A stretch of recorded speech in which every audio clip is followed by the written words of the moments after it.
Good afternoon, everyone, and thank you so much for joining us. We are very excited to have such a great turnout, such interest in this important topic. My name is Ashley Harrington. I am a senior policy counsel at the Legal Defense Fund. I am joined here today by our partners at the Southern Education Foundation, the Advancement Project, and the Southern Poverty Law Center. Before we get started, I do have a couple of housekeeping items I want to flag for folks. First, just want to let folks know this session is being provided for educational and background purposes only, and statements are not intended for public attribution. If you would like to speak to someone on the record, if you're pressing your hearing, you'd like to speak to someone on the record, you can reach out to the organization directly. Also, if you have questions throughout the webinar, please put it in the question and answer box, the Q&A chat. That is where we will take our questions from. There will be ample time for questions at the end of the webinar. So make sure as questions occur to you that you put them in that Q&A box. And finally, this webinar is going to be recorded. It will be shared afterwards, and the presentation will be shared with participants as well. So thank you for joining us again. We think this conversation is so important, particularly right now. As many of you know, last year, Congress created the first ever federal private school voucher program. And this program will potentially divert billions, tens of billions, maybe even hundreds of billions of dollars away from public schools and public students to private entities. This is particularly concerning given what we know about the history and current use of vouchers. Vouchers were created after the Brown v. Board of Education decision to help states, Southern states segregationists, avoid desegregation. This was part of something called the massive resistance, and we're currently seeing a massive resistance 2.0, and we're very concerned about what that means for our students and equal opportunity for everyone. This is just the same playbook with a different name on it. And we want to talk about that and name that today. And that's what we're going to do is really talk about the history of private school vouchers, how they have been used, and how they are currently continuing to ensure that schools remain segregated and that equal opportunity is not available for all. And that we want folks to urge their governors, everyone, to opt out of these harmful programs. This is particularly important right now. Many of you know that just last week, or maybe it's the week before now, the time runs together. We saw the decimation of the Voting Rights Act, the critical tool. This is important to think about right now because the policies that we are talking about are created and implemented by people that are elected at every level of government, federal, state, local. And so when we think about how important our voices are and our vote is, it's more important than ever that we show up at every single ballot box, in every single election, and make sure that we know that we are uplifting what is important to us and that we are raising that for the folks who are supposed to represent us. Because these are policy choices, these are policy programs, this is public money, this is taxpayer money, this is our money, and we want it to be useful for everyone. And we want to improve programs for everyone, not just the few. So thank you for joining us for this important conversation. I'll go to the next slide. As I said, I'm with the Legal Defense Fund. We were founded by our first Black Supreme Court Justice, Thurgood Marshall. We are the premier law and policy organization fighting for social justice. Since the Supreme Court decision Brown v. Board of Education, which we litigated and won, we continue to fight for the right of Black students and families to receive high quality, equitable education opportunities. And that includes fighting against these harmful voucher programs. So we're excited to be here today, joined by our partners. So these are the panelists that you will hear from today. Alan Liu from LDF, Teresa Lau from SPLC, Laura Petty from Advancement Project, and Darian Burns and Fred Jones from the Southern Education Foundation. And again, please put your questions in the chat, in the Q&A, not the chat, the Q&A, and we will have time for those at the end of the webinar. And now I will turn it over to my colleague, Fred. Thank you. Thank you, Ashley. As Ashley mentioned, my name is Fred Jones. I'm the Senior Director of Public Policy and Advocacy at the Southern Education Foundation. I'm glad to be with you all today. SEF is the longest standing education justice organization in the country. We were founded in 1867 to help the formerly enslaved population establish a school system in the South.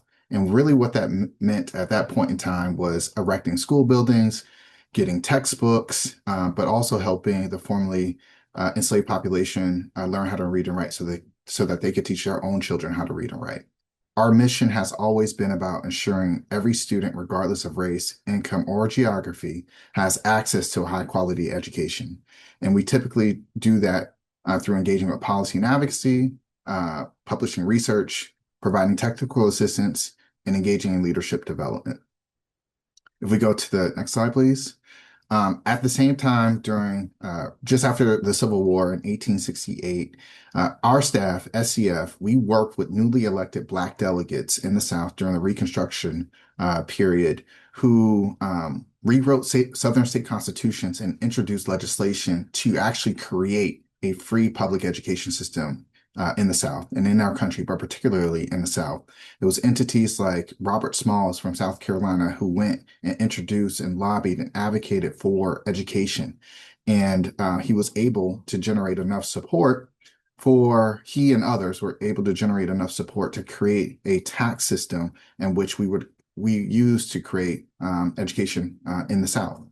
And it really was due to the advocacy of newly emancipated freed people and Reconstruction leaders where education became something of a reality. Now, the schools were certainly segregated at the time, but education was a key priority for the formerly enslaved population. It was actually completely tied to how they saw freedom at the time. They wanted to be able to access education that was state sponsored.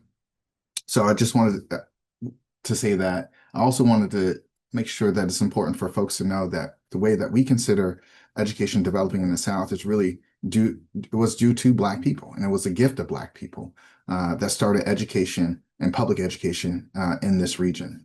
And I will also say, just later on, fast forwarding, in 1953, SCF became home to researchers documenting the conditions of Black education ahead of Brown v. Board of Education, recognizing what was going on in our country at that time and needed data and evidence to support the civil rights litigation and reform. I'm going to hand it over to my colleague, Darian Burns, to go through an incredibly important timeline in history before we talk about the present circumstances. Thank you, Fred.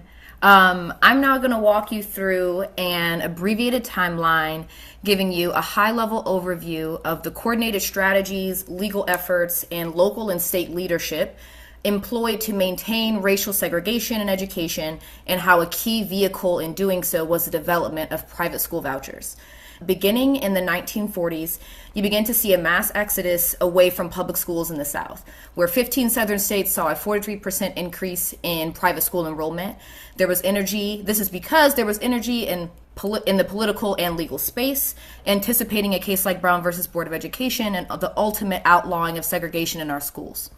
Of course, we see in 1954, Brown versus Board decision, which rules that segregation in our schools is unconstitutional. This decision also marks the beginning of massive resistance, which Ashley gave a brief overview of earlier. Massive resistance, which was led by a Virginia U.S. senator, following Brown versus Board, is characterized as a collection of laws enacted to block school desegregation efforts. And just as a broad overview, from 1954 to 1965, Southern legislatures enacted as many as 450 laws and resolutions attempting to discredit, block, postpone, or outright evade school desegregation efforts. And in one of those examples, I'll call your attention to 1956 on the slide, where tuition grants are provided to white students to leave integrated schools. State funds that otherwise would have been directed to public schools are now being given to white families to attend private schools. These are the earliest forms of private school vouchers. Now I'm going to fast forward to 1964, where you see the U.S. Supreme Court actually outlawing a county in Virginia from using its public funds to support private segregated schools. But additionally, it's worth noting that the decision also outlawed the county's decision to flat out close all of its public schools. And this is important because it shows how not only was it the development of school voucher programs, but local and state leaders went as far as closing public schools to avoid integration. And so this is what I meant earlier when I'm talking about the coordination and systemic actions that have existed with the goal of maintaining its segregation in education and divesting away from public education. So now that we're seeing this diversion of public dollars in the form of private school vouchers and the closing of public schools, where were these white families sending their kids to school? Segregation academies. These are classified as private schools in the South, often established by white parents to prevent their children from attending integrated public schools between, give or take, the time between 1954 and 1976, following Brown versus Board of Education. With that in mind, it can be incredibly enlightening and maybe an interesting activity to look up when some private schools, particularly in the South, were founded. And so by 1969, you see that more than 200 private segregation academies were developed in 6 southern states, all of which had a voucher program to incentivize white students to leave their public schools. While this timeline in no way captures every single effort, it does capture what massive resistance was and how the development of private school vouchers and simultaneous divestment away from public education occurred, and how that informs and is inextricably linked to where we find ourselves today. Moving on to this slide, thank you so much. Across the South, you begin to see more and more white students leaving their public schools. And then by 1977, you actually see the first ever federal tax credit program created or attempted to be created. This program both had bipartisan support and bipartisan opposition, which ultimately led to its failure. And by 1980, the number of white students in private segregated schools just continues to explode. Fast forwarding all the way to the past 4 years, you see an intense expansion of modern day private school voucher programs, particularly across the South. This coordinated strategy and effort, as I mentioned before, has always been dedicated, but some context that I think could be quite helpful is that the COVID-19 pandemic really created a prime opportunity, both politically and socially, to really push private school vouchers and this school choice movement, really disingenuously, I think, playing on families' frustrations with schooling options and real critiques of public education in some cases, and using this moment to sow distrust in public education, the ability of our educators, curriculum experts, and more, which ultimately lay the groundwork for these programs to broadly proliferate across the region and the country. A natural progression of this comes as we see Trump's second term, where he now creates the first ever federal tax credit voucher program through the One Big Beautiful Bill Act. Now we are here and we are looking at this administration developing this program while simultaneously terminating funding for desegregation assistance centers. And so that's it for timeline. I'm now going to turn it back over to my colleague Fred to talk through modern day data on racial segregation and discrimination in both private school voucher programs and private schools. Thank you, Darian. So just have a few more slides to show you in terms of talking about where we are current day. This slide really right here compares racial demographics in public versus private schools using Mississippi and South Carolina as examples. And what you'll see here is what stands out immediately is that private schools are significantly more white than public schools, even in states with extremely large Black student populations. You'll see that white students are almost twice as likely to be enrolled from a percentage standpoint in private schools, and African American students, Black students, are about 4 times less likely to be enrolled in private schools. And this isn't accidental, I would say. It reflects a reality of admissions practices, geographic access, tuition gaps, and historical exclusion, as Darian mentioned earlier about the segregation academies. And then in terms of just where we are with modern day school voucher racial discrimination, we have nearly 300 private schools that originated as segregation academies that are now eligible to receive funds through modern day state voucher programs. In Alabama's Black Belt, these schools often serve a majority white student population while sitting literally situated in majority Black communities. In North Carolina, after its recent school voucher program expanded to become universal, white students make up now 73% of the recipients, while Black students now are just 11%, which is an 8 percentage point drop in just 1 year. And most significantly, I will point out South Carolina. South Carolina is showing trends that once the public school attendance requirement was removed in state programs, white participation jumped from 30% to 70%, even though white students make up about less than half of the public school enrollment.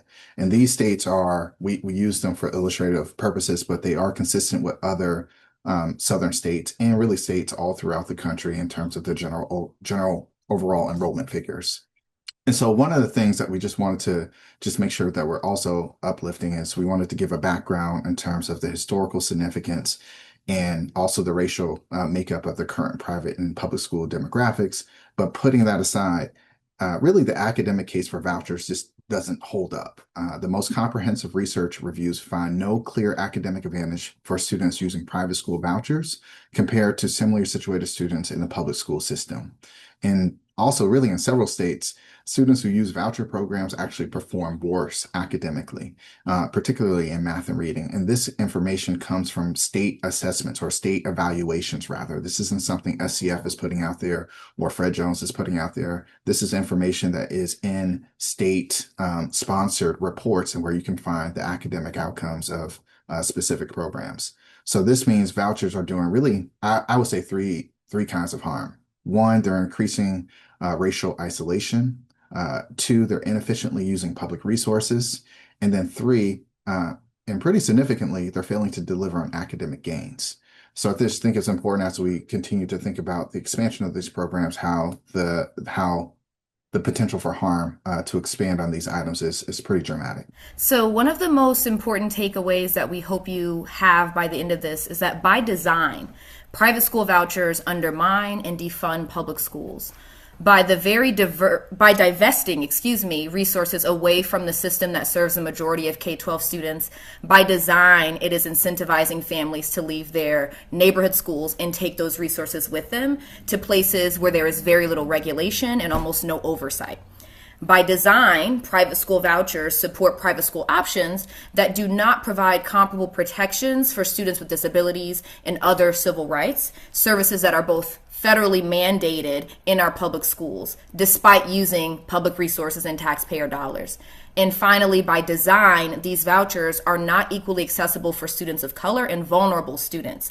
All families don't have the ability to make up the difference in tuition costs or have the ability to have a private school next to them and can make up and afford transportation. So we can't separate private school vouchers today from their history, particularly when their function largely remains the same. And so by design, as I'll leave, private school vouchers use public funds that would otherwise be going to public education to support often segregated private schools and contribute to the ultimate divestment away from our public education system. Great. Thanks so much, Fred and Darian, for laying out that important history and information for us. My name is Alan. I'm going to provide a brief overview of the federal private school voucher program, what it requires, and what it's likely to do. Again, this program was created by the One Big Beautiful Bill last year, and it comes into effect in January of 2027. Now, unlike the earliest versions of vouchers, like those used in the 50s and 60s, where the state would hand over money to private schools, again, this new voucher program takes the form of a tax credit. And it's important to note that no matter the form of the program, it remains a voucher, and so we should call it that. Now, in this federal voucher program's case, funding is secured by donations reimbursed by the federal government through a tax credit. Right? So it's not private funding. It is a public subsidy for private schools and for private school students. Every year, a person can donate up to $1,700 to a scholarship granting organization or an SGO, and that SGO then gives vouchers to students to pay for private school tuition or other private school expenses. And as of now, public school students can also receive funding, but as we'll find out later, those use cases are incredibly deceptive and are far outweighed by the harms to public school students. Now, each state's governor must opt into the program on an annual basis and send a list of SGOs to the federal government. And we expect that the states will have no other role than to certify the SGOs in that state. Further, a student is eligible to receive a voucher if the family makes up to 300% of the area median gross income, which in many cases can't be a family that makes over $300,000 a year. Next slide, please. Here are some ground rules for these SGOs. And back to my earlier point, you can call it a scholarship granting organization, but again, they're not granting scholarships. They are granting vouchers. So they're really voucher granting organizations. Nonetheless, these SGOs must be 501c3s. They must give 10 or more students a voucher who attend at least 2 different schools. And here's the potential for money making. 90% of that income must go to vouchers, but 10% of it can be pocketed by the SGO. Now, the Treasury Department hasn't released its proposed rules yet, but we do expect that it will prohibit states from adding safeguards to this federal program. For example, states likely won't be able to limit vouchers to just public school students. This is, after all, a program intended to benefit private schools and private school students. States won't be able to require vouchers to be equitably distributed, for example, so that those with less income receive more voucher money.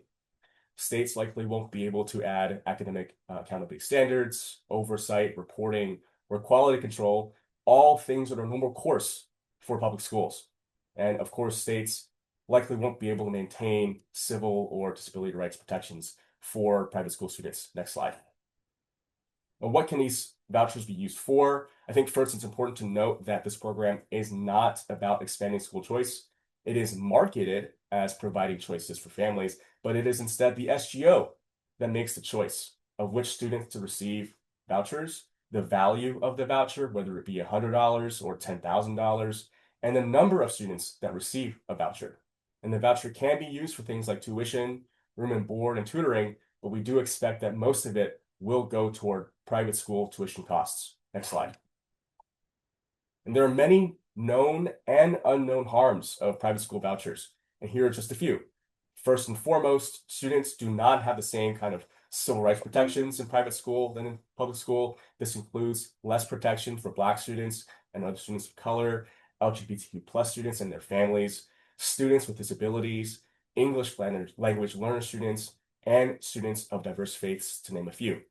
Private school vouchers also have the effect of privatizing public education, closing neighborhood schools, and worsening racial segregation. Likewise, there's a very real threat of waste, fraud, and abuse of public dollars, and a lack of transparency and accountability. And lastly, notably, this voucher program fails to equitably serve rural communities and mostly serves wealthy families who are already sending their children to private schools. Next slide. And here's a map of each state's decision to either opt in or opt out of this incredibly harmful voucher program. We wanted to provide this map for context, as it'll come up later again, as we discuss what you can do in your state to fight back. And with that, I will turn it over to my colleague, Laura. Thanks, Alan. Hi, everyone. I'm an attorney on the Education Justice Team at Advancement Project, which is a national racial justice organization. At AP, we do movement lawyering, which means we provide legal and other support to grassroots organizers fighting campaigns that are usually local. Although we usually support local campaigns, the reason why we got into this fight against federal vouchers and all vouchers is because we have been watching a renewed school closure crisis playing out across the country, particularly in Black and Brown communities, and we know that the issues are linked. Although these fights play out locally, in order to really resist, we have to see them in proper context. They are all part of a strategy to take away our access to free public education close to home, and we therefore have to fight for our schools at every level of government. We also have to understand that the strategy to starve and take away our public schools plays out gradually, year after year, by creating and expanding programs that divert our public dollars to private school families and cutting dollars for programs that Black communities and low-income families rely on. The end result is that schools that serve everyone are starved and then eventually closed, and the money and resources are diverted to private schools that choose their students, private contracts that make the rich richer, and private control that means religious organizations, corporations, and billionaires, not communities, dictate what our children learn and on what terms. So, to be clear, our education system has never offered the same funding and resources to Black students and schools in Black communities. This is one of the reasons why the privatization agenda and the school closures crisis is hitting Black communities first and hardest. But school closures are really unpopular, and we see communities around the country fighting back. I've included in this slide photos from some grassroots campaigns to stop school closures that AP has supported over the past few years. Notice they are all in states where private school vouchers have taken hold. We're also seeing this widespread devastation of school closures play out in states that adopted the earliest and biggest voucher programs. Put that in context with how much these states are willing to contribute to students in public schools. So for instance, Arizona, which in 2023 was 48th in the nation for per pupil funding for students in public schools, Florida, which was 46th, and West Virginia, which was 32nd. Note these figures are from 2023, and as the costs of vouchers continue to rise, they continue to be used to justify further cuts to public schools in these states and other voucher states. We should all see this as a warning for what will surely come if vouchers are expanded and more public education dollars get diverted to private schools and private school families. There is no reason to believe that this will play out any differently at the federal level. In fact, we're already seeing it happen. Last year, the Trump administration withheld over $12 billion in public education funding that Congress had already appropriated. And we know that the administration is actively trying to starve our schools of resources. We also need to put the cost of this federal voucher scheme in perspective. One conservative estimate put the cost of federal vouchers at anywhere from $25 to $51 billion with a B per year, which is around the amount that the federal government currently spends every year on Title I grants for schools in high poverty communities and IDEA grants for students with disabilities. Think about that for a second. These vouchers for private school families will likely cost the federal government more than it currently sends to students living in poverty and students with disabilities. So just to be clear, the more states that opt into federal vouchers, the more tax revenue is lost and the higher the likelihood that Congress will cut appropriations to programs that support disadvantaged students every year. We're not just speculating here. We're already seeing it play out this way, just like it did in states with the biggest voucher programs. So for example, the Trump administration's budget for fiscal year 2027 has proposed to cut another $7.3 billion for public schools. That's why it's important to communicate to your state leadership that refusing to participate in federal vouchers, together with fighting for funding for our public schools, will help preserve the funding for the programs that benefit students and communities who actually rely on those dollars. So one misguided argument that we've heard about this program is that it's happening anyway. So states should opt in to get quote unquote free money that can potentially be used for families who want to set up additional funds for their public schools. First, we need to be clear that we don't know yet what this will look like because we're still waiting on the Treasury Department to release proposed rules. But even if it does turn out to be possible, I think we need to take a look at how this supposed benefit has already played out in Arizona. Arizona has tax credit vouchers for both public and private schools. So what happened? In a single year, vouchers to private schools reached roughly $238 million, while voucher dollars that went to public schools, which it bears emphasizing here is still the vast majority of Arizona students, was only $34 million. That $34 million was concentrated in school districts serving wealthier zip codes. And meanwhile, again, Arizona is 48th in the nation in per pupil funding for public school students. So in other words, vouchers for public schools in Arizona perpetuate, they don't minimize this agenda to divert our taxpayer dollars to handouts for the wealthy at the expense of everyone else, particularly communities that always get the least. And I'm going to hand it over now. Thanks. Thanks, Laura. Hi, everyone. Well, I want to close this out by sharing the ways in which you can take action to advocate against private school voucher programs. So just some key takeaways from today's presentation. The presenters earlier talked about how vouchers have a history of permitting discrimination. SEF shared how school voucher programs proliferated in the South to avoid desegregation mandates after Brown v. Board and were used to maintain a racially discriminatory and unequal system of education. And today, private schools fail to provide civil rights protections mandated in public schools, leading to discrimination against Black students and other students of color, as well as LGBTQ students, students with disabilities, and other students of different faith. Second, vouchers don't improve student outcomes. There's no clear academic advantage for students using vouchers to attend private schools compared to students in public school. And in fact, there are some studies showing lower academic achievement. And there's also vouchers also allow for the rampant development of unproven, predatory, and high-risk schools that may close mid-year and have very little accountability. And vouchers undermine public education. They divert resources from public schools, which serve a majority of students in our nation.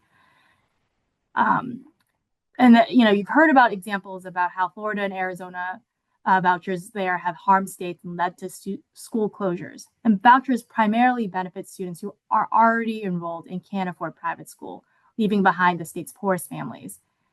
And because the current voucher scheme fails to provide quality control authority for governors and legislators who are opting into the program, it ultimately discourages state lawmakers from improving core investments in public schools.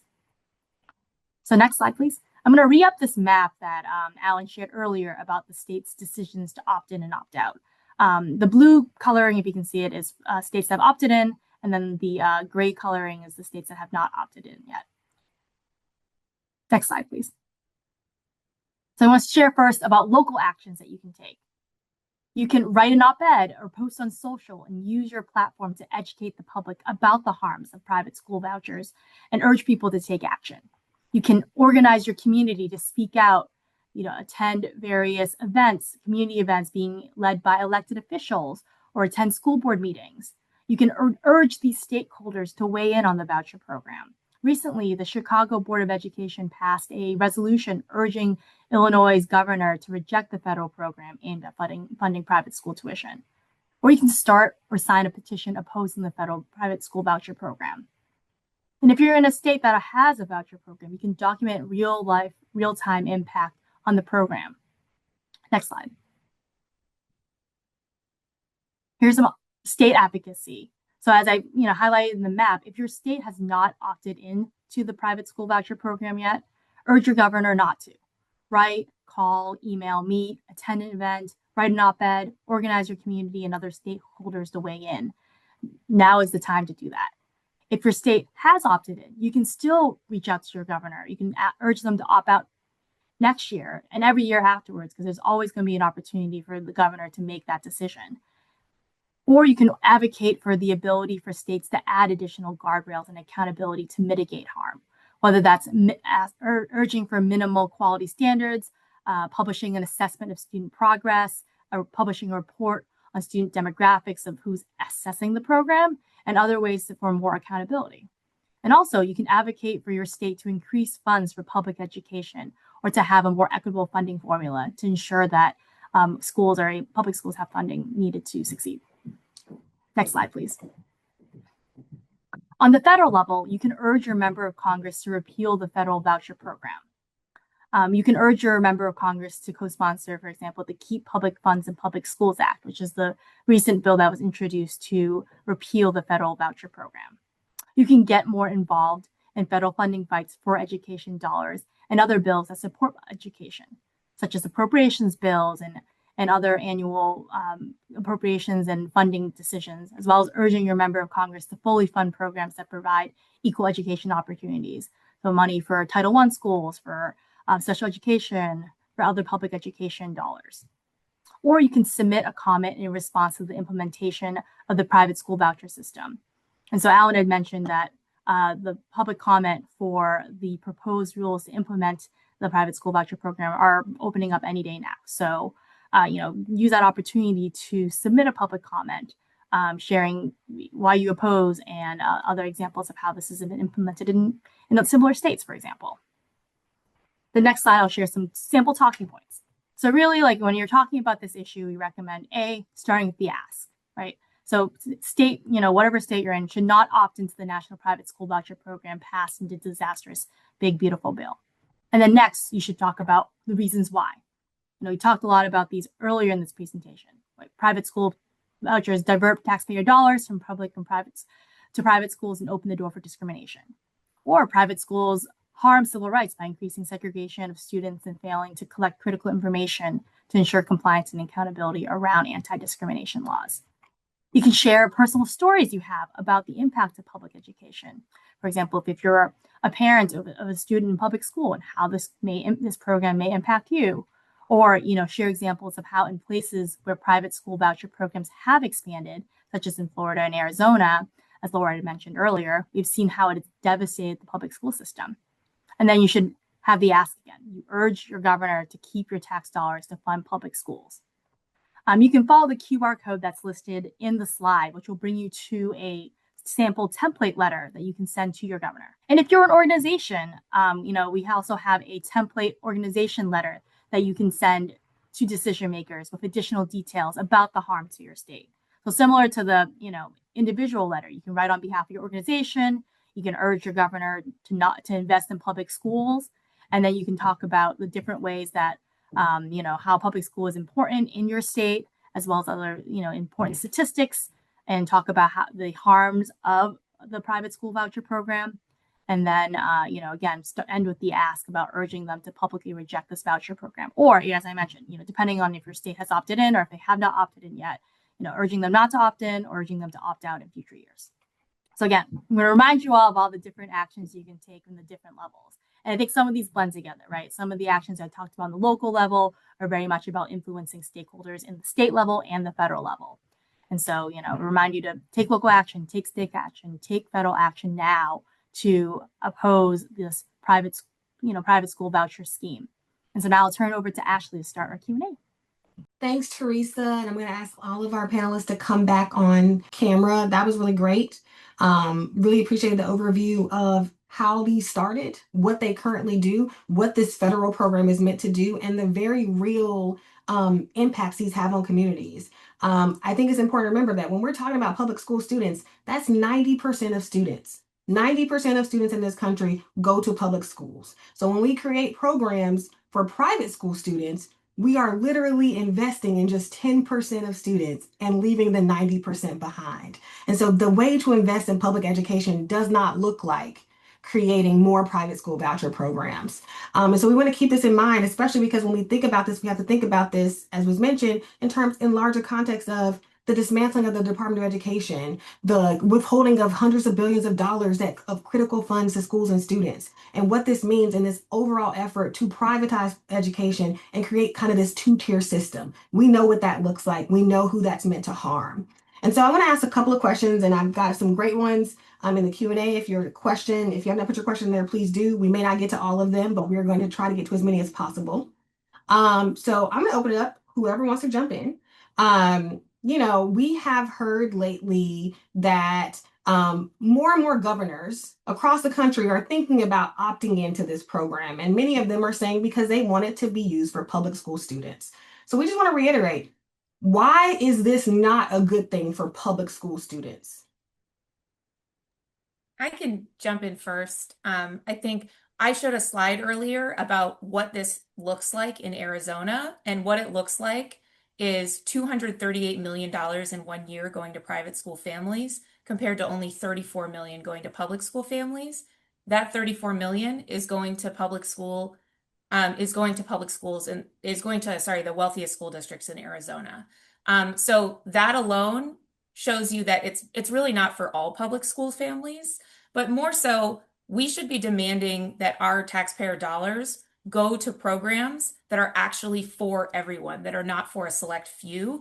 And that's what this program is designed to do. So even if it allows for some public school funding, it's designed for the elite few and not for everyone. So we need to not be adding further investments to these kinds of programs. We need to be demanding funding for public school students and funding that's going to benefit everyone and everyone who actually needs those dollars. Thanks, Laura. Alan, do you want to jump in? I'll just add to say, yes, this technically can, at the present moment, can still benefit public school students, but we're asking for table scraps if we're thinking about how can this benefit public school students. The vast majority of funding of these vouchers will go to private schools. That is what this program intended. So let's not fool ourselves. Let's not let governors fool us about what the intent and the impact of this program will be in the states that opt in. Thanks, Alan. I think it's really important that we remember, right? People keep saying it was intended, it was designed. It is very clear from how this program was structured and how previous programs have been structured that it is not intended for public school students. There's a reason why it's a treasury program that has no relationship with the Department of Education. There's a reason why this is done through the tax code and not through any part of the statute, right? There is a reason why this was done this way. There's a reason why it was written to, and they're interpreting it to mean that states have very little oversight role in this. And so when you think about it that way, urge your governors to remember this was not meant for public school students. They said that, but it was absolutely never the intent or the design. And so we got a lot of questions, maybe Alan or anyone else, just a little bit more about how this program was actually supposed to function. Who gets the credit? What is the role of the state, and what is the role of the federal government? Yeah, absolutely. And just to put a fine point on that last question too, like this is a program that Congress created, and Congress knows how to apportion funding for public schools. They do that every year. They fund Title I, they fund IDEA. If that was their intent to fund public schools, they would do that. But it wasn't. Their intent here again was to create this tax credit program for private school students. Anyway, thanks for that question, Ashley. To put a fine point on how this program actually functions. So there's an intermediary. It's the SGO. They will solicit donations from the public. You can donate $1, you can donate $1,700, right? There are instances, for example, where religious organizations can set up an SGO and say, we have students that go to our religious school. We have a congregation that we can talk to every week that makes donations. Let's have them donate instead for this SGO and not toward regular contributions. Let's have them donate to this SGO. This SGO will then take that money, donations, and 90% of it will go to students through private school students, again, for these vouchers. 10% will be pocketed by the SGO, right? And then the students will then receive the vouchers. Again, the rules haven't yet been released, but at present, it is the SGOs that decide who gets to receive vouchers, right? Not the parents, not the students. It is the SGO, right? So it is about expanding choice for these private school and private school actors to create SGOs to funnel more money into private hands instead of to public schools and schools that serve the vast majority of students in this country. Thanks, Alan. So we're getting a lot of concerns about not all public schools have well-served all students. We know that that's absolutely reality. So if we acknowledge that, how do we advocate for students who have not been well served by public schools? And how does this program, why can this program not help those students who are not being well served in some of our public schools? I can take a stab at this one, Ashley. One of the things I wanted to say earlier, and it's completely connected to this question, is the program that was authorized in the budget reconciliation, this tax credit program, allows for public school students to access resources. But the program itself is largely based off of state programs. It's almost identical. And what I mentioned earlier is there still is no comprehensive set of research that shows that any existing tax credit or any other form of a school voucher proves that students will be better off academically. So I just wanted to say, just on the front end, which is really important to me, is like we haven't seen the data to show that students will actually be better off. What I will say is all public schools are not perfect. I will say public schools need to be strengthened. But when you are looking at this from a school improvement standpoint, we know what it takes for students to receive a high quality education.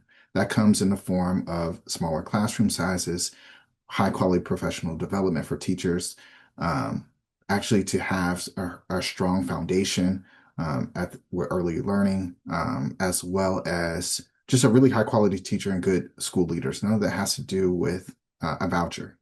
And most of the allowable uses that my colleague Alan went over does not actually contribute to academic gains through the federal voucher program. These are things that are, well, at least certainly without a certain level of quality control, will at best just have a neutral, if not worsening impact for the individuals taking advantage of it. So what I would say is like, we need to invest in evidence that we know improves outcomes for kids. And that has nothing to do with vouchers. It has a laundry list of other things that it has to do with. And so I would just say at the end of the day, as we continue to go forward, I fear that this will just be a huge waste of money because it's not actually going to improve outcomes for the kids that are currently not served in public schools, rather than reinvesting in programs or tightening up programs that we know kids in public schools need. And I'll just add on to that, like Fred was saying, like it's actually not rocket science, like how to make schools great. We see it actually in the most privileged and often whiter communities. Public schools do a great job of serving their communities. It's not rocket science, it's money. It's literally just money. And we have a whole body of academic research that supports that. More money means more programs that families and students want that serve students better. That's what it takes to make public schools better is money. And that is why this a very important part of this privatization agenda and this strategy to take away our public schools from us has been to start by starving funding for our public schools because it makes our schools bad and then it makes people understandably angry and searching and disillusioned about our public schools and searching for options for their kids as everyone like because everyone is just looking for the best opportunities for their kids. So it's important to see what the playbook is here. It's to starve the public schools to make them bad and then offer you a tiny voucher that isn't much use to most people as your like, a worse alternative, so I think we can't lose sight of like we all know what the answer is. We have known what the answer is, and they're trying to like move the targets away from us. Thanks, Fred and Laura. So I think boil it down just a little bit. Private doesn't mean it's better. And there's no evidence that shows that that is the case. But there is evidence to show what types of practices and resources can actually improve our public schools. There is evidence to show how we can actually provide equal opportunity to all.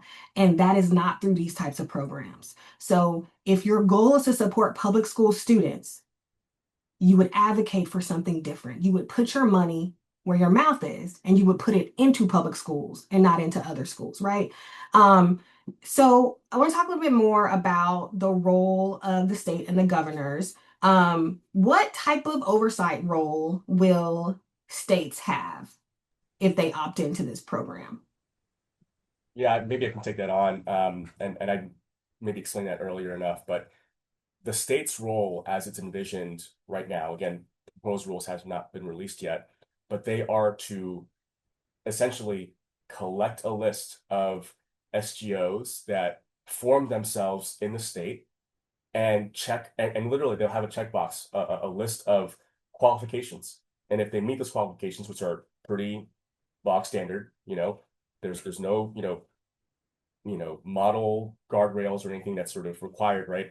If you're a 501c3, if you're able to provide vouchers to 10 or more students, for example, you can create an SGO. And then the governor will then transmit that list to the federal government and say, my job is done. Here's the list of SGOs.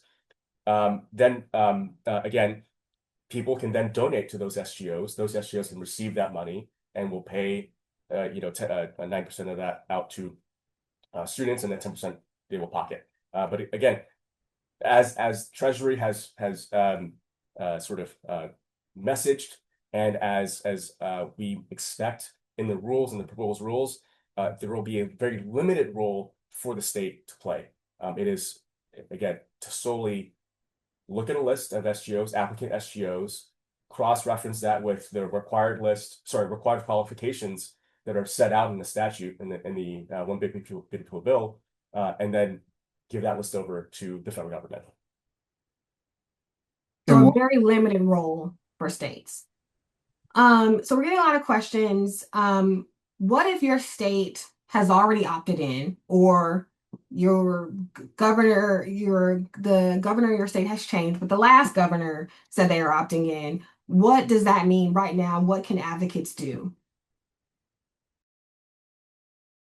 I'm happy to jump in on that one. I mean, I think I mentioned this in the slides, but like we believe that every year the governor has a proactive opportunity to opt in, and so also a proactive opportunity to opt out of these programs. And I think that that is something that we are encouraging you all to grassroots, like send emails, post on social, like share with your friends, share with your network, and encourage everyone to reach out to your governors, to your local state, representatives, to anyone, any stakeholder that you believe can be influential in this and be able to encourage that. I also think that, especially in the southern states, it's going to be an uphill battle. It's more than likely the governors will opt in. So I do think it's still important that we advocate um, to the governors or the authorizing body just about their own authority in setting the rules. And so the law sort of outlines the fact that there should be room for states to provide additional requirements and continue to share with them. It's like, hey, if we're going to administer this program, at least set these minimum benchmarks, have at least the vendors that are providing services, are investing in things that we know are more than likely going to generate positive results for kids, or at least there's some type of just minimum threshold in terms of just how to administer it. I do think I don't want to lose sight of that. If you're just in a state that is just more than likely going to opt in, that there still is ways in which you can advocate to them that they still should be looking for ways to create a stronger program that's anchored in evidence for the students that they're trying to serve. Can I add something as well?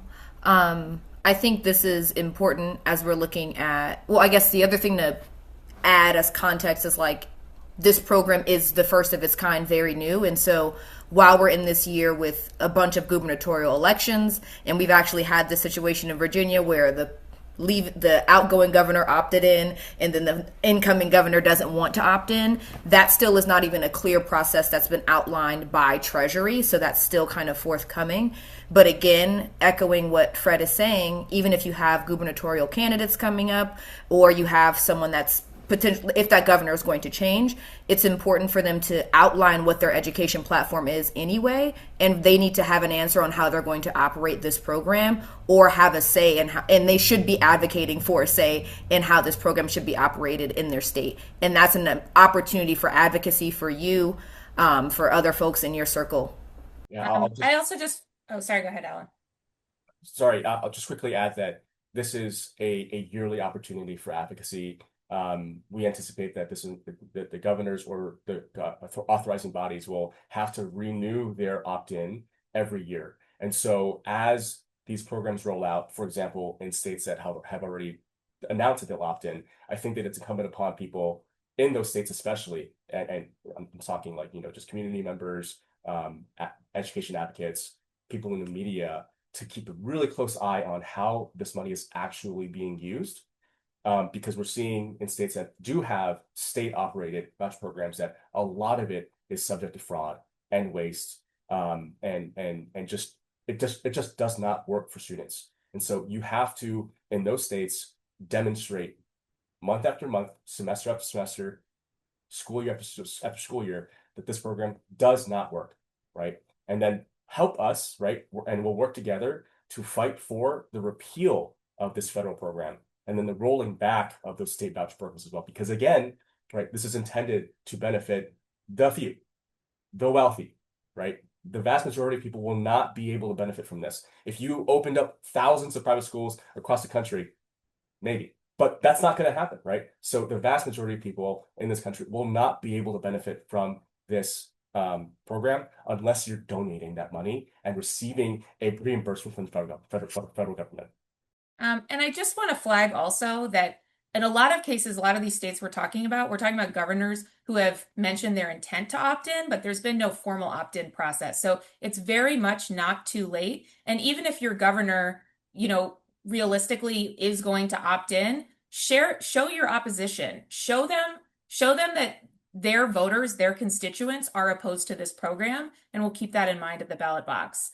I know last week news broke that the New York's governor is considering opting in.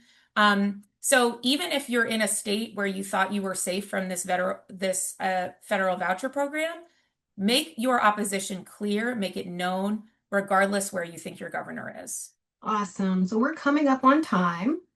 I want to give folks, you have 15 seconds. If there's one takeaway you want people to have today, I'm gonna let you have it. Fred? Sure, I'll go first. Just building off the last point, the question, and also what Laura just said, I would just also ask them to document what evidence they have that shows that students will be better off under this program. Ask them to show you. Laura? demand investments in your public schools and instead, and say no to privatization. Teresa? There's still time to take action. Like there is, no matter where your governor is, no matter where your state is, even if deep South states, like you should still use your voice to still weigh on, why this program is so problematic, document the harm and where you're seeing it show up in different localities and, push back. Alan and then Darian.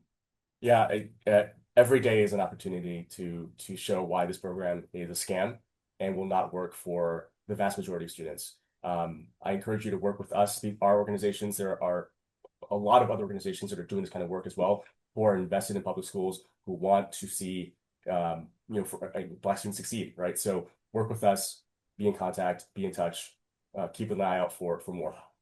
I would say demand your state and the federal government to abide by their constitutional duty to use your taxpayer dollars to support public education, and demand accountable use for your taxpayer dollars and support public education. Thanks, everyone. So we're going to put the slide deck back up. We have a resource slide. We want to make sure folks know we didn't get to some of the questions. If you have more specific questions about anything you heard today or about how this program will work, how these state programs work, how we'll all work together, there are a number of resources that we have. We will share this PowerPoint with everyone afterwards, as well as the recording. My final thoughts would be, building on what everyone said, let's protect and improve public education and let's put our money towards that. Let's put our resources and energy towards that and not towards creating these other programs and diverting that money. Let's support the 90% of students who attend public schools. And so work with us. We have a number of resources. We also have template letters you can use as an organization or as an individual to urge your governor to opt out. As we said, this is an every year decision until we get this program repealed. So we're going to keep fighting, and we hope that you will fight with us and fight for students and fight for opportunity for all. Thank you so much for coming out today. Thanks for being here, and have a great rest of the day.